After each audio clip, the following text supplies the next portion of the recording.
Hello दोस्तों, स्वागत है आप सभी का आपका अपने यूट्यूब चैनल सोनू ऑनलाइन गुरु में। आज के इस क्लास में हम लोग पढ़ेंगे जीन पियाजे का संज्ञानात्मक विकास का सिद्धांत। जीन पियाजे का संज्ञानात्मक विकास का सिद्धांत क्या होता है, जीन पियाजे के संज्ञानात्मक विकास के सिद्धांत की कितनी अवस्थाएं होती हैं, ये सारी बातें आप लोगों को इस क्लास में विस्तार से पता चलने वाली हैं। साथ ही साथ आप लोगों को जीन पियाजे के सिद्धांत से संबंधित कुछ महत्वपूर्ण जानकारियाँ भी इस वीडियो में मिलने वाली हैं। तो दोस्तों, ये टॉपिक सीटेट एग्जाम के लिए बहुत ही ज़्यादा महत्वपूर्ण होता है, क्योंकि सीटेट एग्जाम में हमेशा इस टॉपिक से कम 3 नंबर के प्रश्न पूछे जाते हैं। तो देखिए यहाँ पर जीन पियाजे द्वारा प्रतिपादित संज्ञानात्मक विकास का सिद्धांत थ्योरी ऑफ कॉग्निटिव डेवलपमेंट मानव बुद्धि की प्रकृति एवं उसके विकास से संबंधित एक विशद, स्वच्छ, निर्मल या उज्ज्वल सिद्धांत है। पियाजे का मानना था कि व्यक्ति के विकास में उसका बचपन एक महत्वपूर्ण भूमिका अदा करता है। पियाजे का सिद्धांत विकासी अवस्था सिद्धांत डेवलपमेंटल स्टेज थ्योरी कहलाता है। यह सिद्धांत ज्ञान की प्रकृति के बारे में है और बतलाता है कि मानव कैसे ज्ञान क्रमशः इसका अर्जन करता है और कैसे इसे एक एक करके जोड़ता है और कैसे इसका उपयोग करता है। संज्ञानात्मक विकास की अवस्थाएं। संज्ञानात्मक विकास की कितनी अवस्थाएं होती हैं, आइए देखते हैं। जीन पियाजे ने संज्ञानात्मक विकास को 4 अवस्थाओं में विभाजित किया है। पहली अवस्था है संवेदीय पेशी अवस्था, सेंसोरी मोटर स्टेज, जन्म से लेकर 2 वर्ष तक। दूसरी अवस्था है पूर्व संक्रियात्मक अवस्था, प्री ऑपरेशनल स्टेज, 2 से 7 वर्ष तक। तीसरी अवस्था है मूर्त संक्रियात्मक अवस्था, कॉन्क्रीट ऑपरेशनल स्टेज, 7 से 12 वर्ष तक। चौथी अवस्था है अमूर्त संक्रियात्मक अवस्था, फॉर्मल ऑपरेशनल स्टेज, 12 से 15 वर्ष तक। अब यहाँ पर पहली अवस्था है संवेदी पेशी अवस्था, जन्म से लेकर 2 वर्ष तक। इस अवस्था में बालक केवल अपनी संवेदनाओं और शारीरिक क्रियाओं की सहायता से ज्ञान अर्जित करता है। बच्चा जब जन्म लेता है तो उसके भीतर सहज क्रियाएं रिलैक्सेज होती हैं। इन सहज क्रियाओं और ज्ञानेंद्रियों की सहायता से बच्चा वस्तुओं, ध्वनियों, स्पर्श रसों एवं गंधों का अनुभव प्राप्त करता है और इन अनुभवों की पुनरावृत्ति के कारण वातावरण में उपस्थित उद्दीपकों की कुछ विशेषताओं से परिचित होता है। दूसरी अवस्था होती है पूर्व संक्रियात्मक अवस्था, 2 से 7 वर्ष की अवस्था। इस अवस्था में बालक स्वकेंद्रित व स्वार्थी न होकर दूसरों के संपर्क से ज्ञान अर्जित करता है। अब वह खेल, अनुकरण, चित्र निर्माण तथा भाषा के माध्यम से वस्तुओं के संबंध में अपनी जानकारी अत्यधिक बढ़ाता है। धीरे धीरे वह प्रतीकों को ग्रहण करता है, किंतु किसी भी कार्य का क्या संबंध होता है तथा तार्किक चिंतन के प्रति अनभिज्ञ रहता है। इस अवस्था में अनुकरणशीलता पाई जाती है। इस अवस्था में बालक के अनुकरणों में परिपक्वता आ जाती है। इस अवस्था में प्रकट होने वाले लक्षण 2 प्रकार के होते हैं। इसे 2 भागों में बांटा गया है। तो देखिए यहाँ पर क है पूर्व संप्रत्यात्मक काल, प्री कॉन्सेप्शनल या सिंबॉलिक फंक्शन सब स्टेज, 2 से 4 वर्ष तक। पूर्व प्रत्यात्मक काल लगभग 2 वर्ष से 4 वर्ष तक चलता है। बालक संकेत तथा चिन्ह को मस्तिष्क में ग्रहण करते हैं। बालक निर्जीव वस्तुओं को सजीव समझते हैं, आत्म केंद्रित हो जाते हैं। बालक संकेतों एवं भाषा का विकास तेज होने लगता है। ख है अंतःप्रज्ञक काल, इंस्टीट्यूटिव थॉट सब स्टेज, 4 से 7 वर्ष तक। बालक छोटी छोटी गणनाओं जैसे जोड़ घटाना आदि सीख लेता है, संख्या प्रयोग करने लगता है, इसे क्रमबद्ध तर्क नहीं होता है। तीसरी अवस्था होती है मूर्त संक्रियात्मक अवस्था। मूर्त संक्रियात्मक अवस्था जो होती है वो 7 से 12 वर्ष की अवस्था होती है। बालक विद्यालय जाना प्रारंभ कर देता है इस अवस्था में, और वस्तुओं एवं घटनाओं के बीच समानता, भिन्नता समझने की क्षमता उत्पन्न हो जाती है।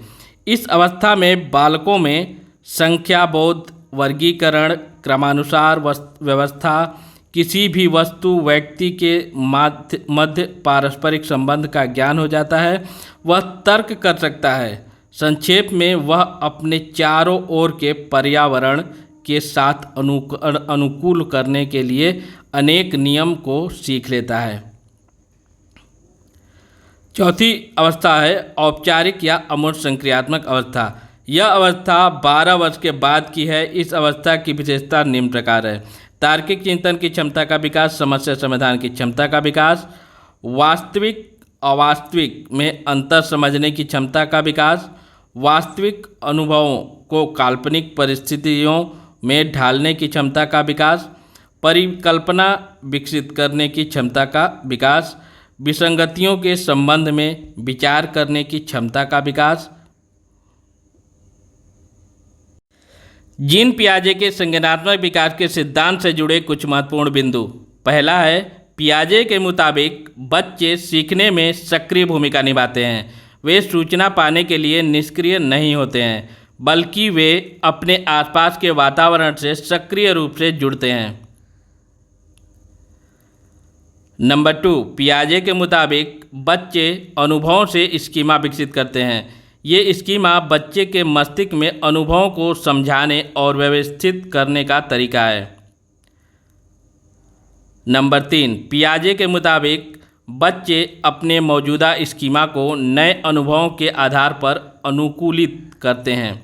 नंबर 4, पियाजे के मुताबिक बच्चे खेल सहयोगी गतिविधियों और समस्या समाधान के जरिए सीखते हैं।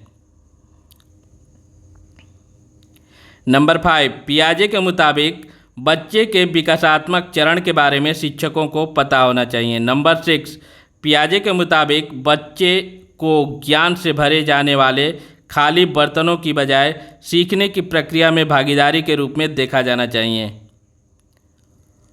नंबर 7, जीन पियाजे के अनुसार बच्चे किस अवस्था में भाषा का प्रयोग करना शुरू करते हैं।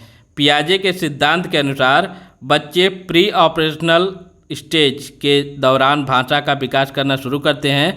यह विकास का दूसरा चरण होता है और यह तब शुरू होता है जब बच्चा 2 वर्ष का होता है और लगभग 7 वर्ष की आयु तक रहता है। अब यहाँ पर हम लोग जीन पियाजे की कुछ महत्वपूर्ण पुस्तकें देखेंगे। तो जीन पियाजे जी का पहला पुस्तक है the language and thought of the child. दूसरी पुस्तक है the psychology of the child. तीसरी पुस्तक है the moral judgement of the child. ये तीनों पुस्तकें जो हैं वो जीन पियाजे जी की बहुत ही महत्वपूर्ण पुस्तकें हैं और इन पुस्तकों के बारे में बार बार परीक्षाओं में पूछे जाते हैं। अब यहाँ पर हम लोग देखेंगे जीन पियाजे के संज्ञानात्मक विकास की संकल्पनाएं, कॉन्सेप्ट्स ऑफ कॉग्निटिव डेवलपमेंट। पहला, अनुकूलन, एडॉप्टेशन। दूसरा, साम्य धारण, इक्विलिब्रियम। तीसरा, स्कीम्स। चौथा, स्कीमा। अब इन सभी के बारे में आगे हम लोग जानेंगे। पहला है अनुकूलन, एडॉप्टेशन। एडॉप्टेशन क्या होता है? वातावरण के अनुसार अपने आप को ढालना, अनुकूलन कहलाता है। इसकी 2 प्रक्रिया होती है। पहला, आत्मसातकरण, जिसे इंग्लिश में हम लोग क्या बोलते हैं? एसिम्युलेशन। एसिमिलेशन, इंग्लिश और हिंदी दोनों नाम आप लोग ध्यान रखिएगा क्योंकि एग्जाम में आप लोगों को प्रश्न बनाने में आसानी होगी। तो यहाँ पर एसिमिलेशन क्या होता है, आइए जानते हैं। पूर्व ज्ञान को नए ज्ञान के साथ जोड़ना आत्मसातकरण कहलाता है। दूसरा है समायोजन, एकोमेंडेशन। एकोमेंडेशन क्या होता है? पूर्व ज्ञान में परिवर्तन करके वातावरण के साथ तालमेल बिठाना समायोजन कहलाता है। नंबर 2, संतुलन या साम्य धारण, मतलब कि इसको इंग्लिश में क्या बोलते हैं? इक्विलिब्रेशन। इसके द्वारा बच्चा आत्मसातकरण और समायोजन की प्रक्रिया के बीच संतुलन कायम करता है। Number 3, schemes. स्कीम नाम आप लोग जो है पियाजे के सिद्धांत में सुने होंगे। तो स्कीम वर्ड्स का क्या मतलब होता है, आइए जानते हैं।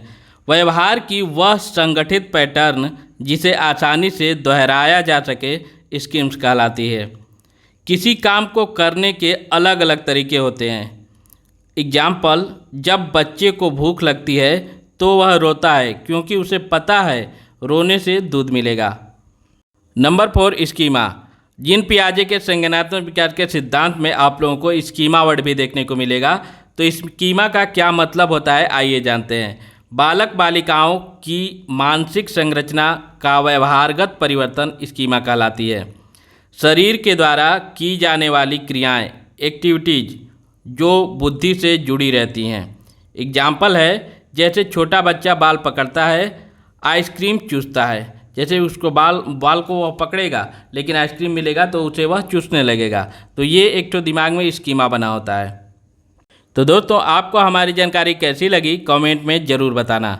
जानकारी अच्छी लगी तो वीडियो को लाइक और चैनल को सब्सक्राइब करना। मिलते हैं नेक्स्ट वीडियो में, तब तक के लिए bye bye. Thanks for watching.